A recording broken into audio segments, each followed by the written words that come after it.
Саламатсыздарбы мырзалар жана айымдар. Информатика же компьютер техникасы жана маалымат технологиялары деген түрмөктөгү видео сабагыбызды улантабыз. Бүгүнкү сабакта Microsoft Office түрмөкүндө тиешелүү болгон тиркемелер жөнүндө сүйлөйбүз. Жана ошондой эле Microsoft Office тиркемелердин кыргызча интерфейси кантип орноштуруп алсак болот. Ал үчүн бизге интернетке уланган компьютер керек болот. Эгерде баштоо баскычын баштап, андан кийин бардык программаларды карасаңар, ал жерде тизмек чыгат. Тизмекте Microsoft Office деген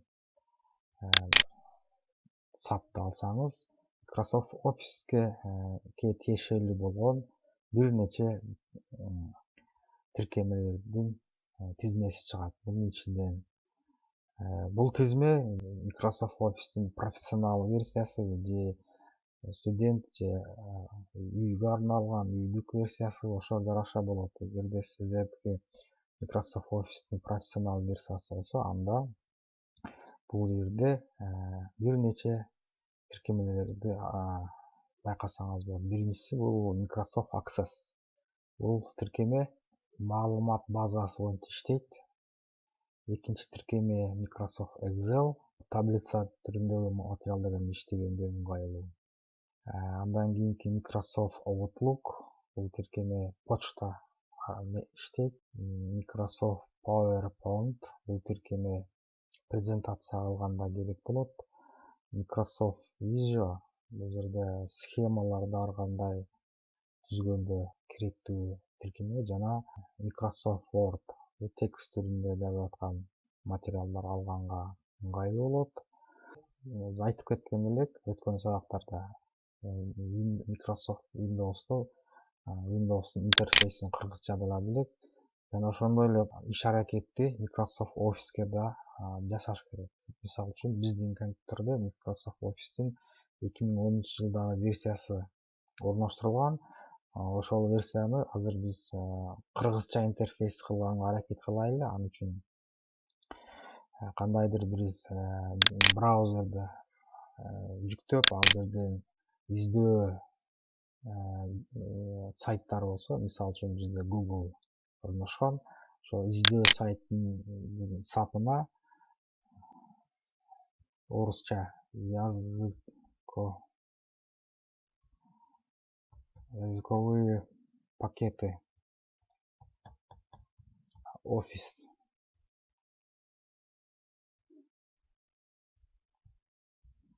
Office 2010 деп берсеңиз, ал бир нече шилтемелерди берет.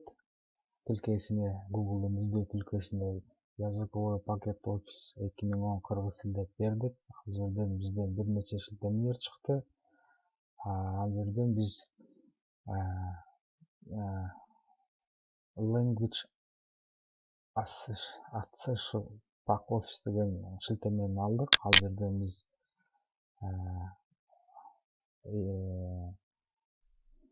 2010 жана 2013-жылда кыргыз тили жок экен, бирок 2016-жылы офистинде кыргыз тили бар экен. Бул жерден кыргыз тилди тандап алдык, кыргыз тили.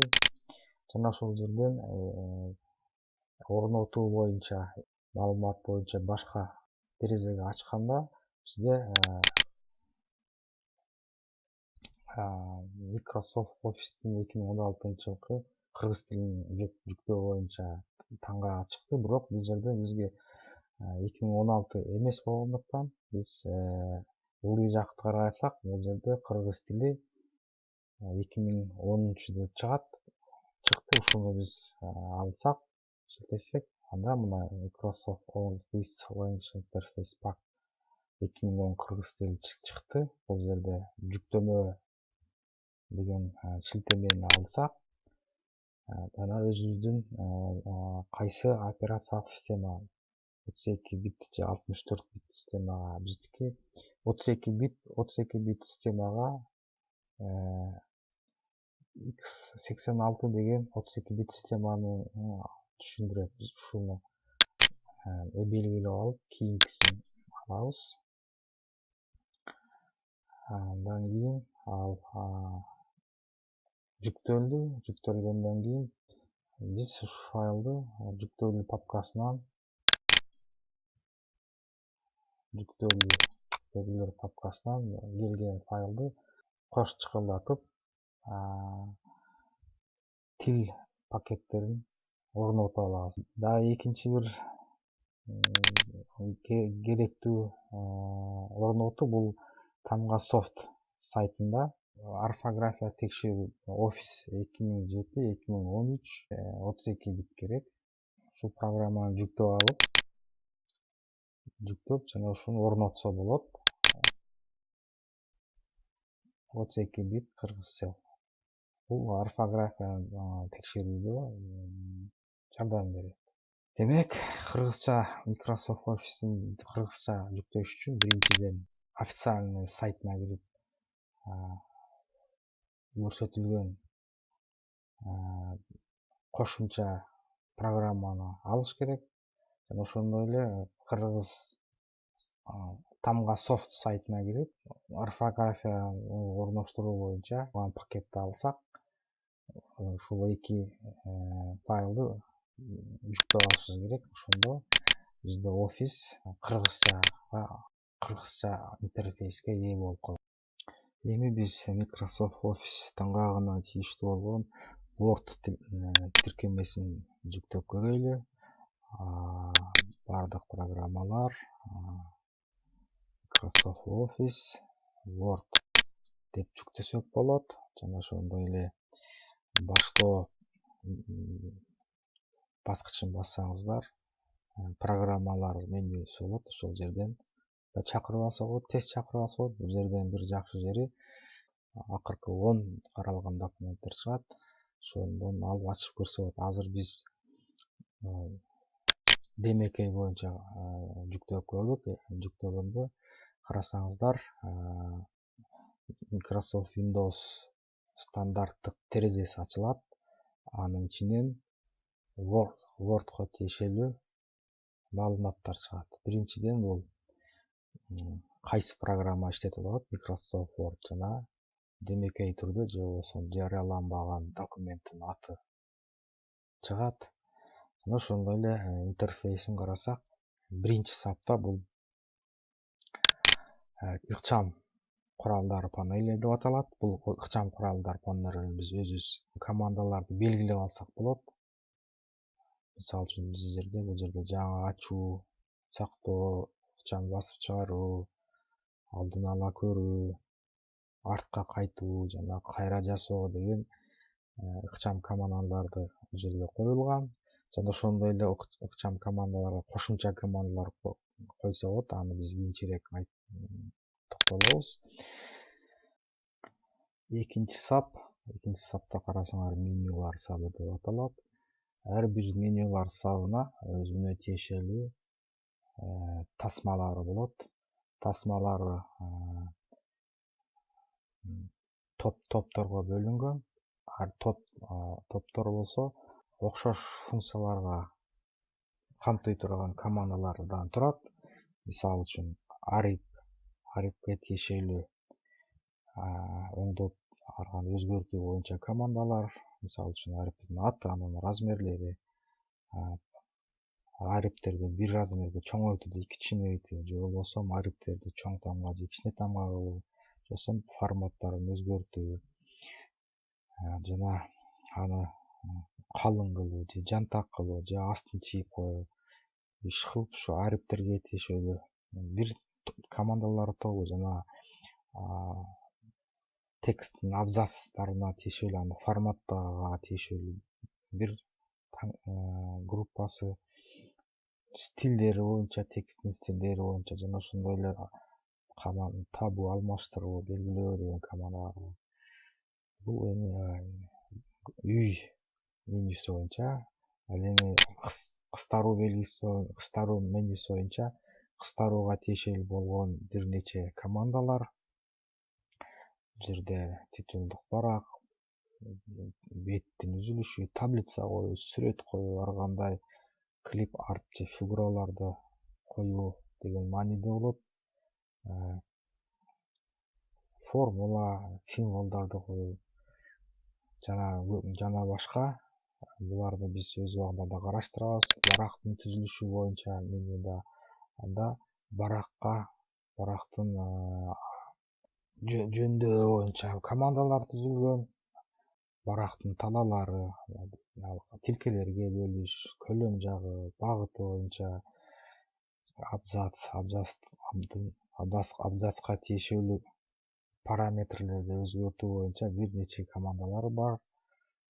Шилтемелерде бул жерде текст алып жатканда кандайдыр бир башка материалдарга шилтеме кылыш үчүн ушул жерде колдонулат. Өз убагында да карайбыз.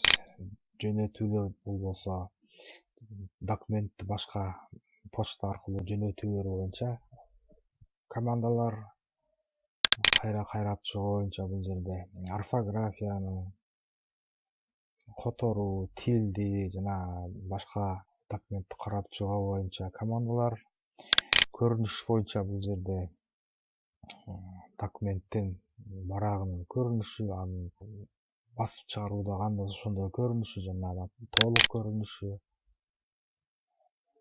escape кайра ордуна келтирет, веб түзүлүшү жана ушундай баракка тиешелүү командалар көрүнөт. Жана кеңейтүүлөр бул жерде башка программаларды Word менен өз ара катнаш түзөтө турган командалар бул жерде көрүнөт.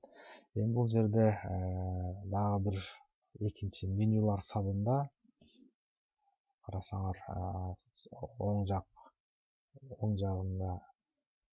жагында стрелка турат, ушуну бассак биз тасманы алып салабыз, же кайра бассак тасма көрүнөт. Эми кийинкиси бул кийинки аймак болбосо документти көрүү аймагы. Андан кийинки акыркы сап документтин абалы тууралуу сап же болбосо бул жерде иштеп жаткан документтин кээ бир маалыматтары. Сол жерде биз ушул сапка келип оң чыкылдакты бассак, анда ушул абалынын тууралоо боюнча кайсыл маалыматты көрсөтүү боюнча белгилеп койсок болот. Бул жерде азыр биз белгиленген сап маалыматтарды көрүп турабыз. Wordдон башка дагы мисалы Excel'ди ачсак, Excel'де дагы Wordко окшогон эле тиешелүү көрүнүш байкалат. Бул жерде дагы менюлар сабында тасманы алып коюп койсок болот.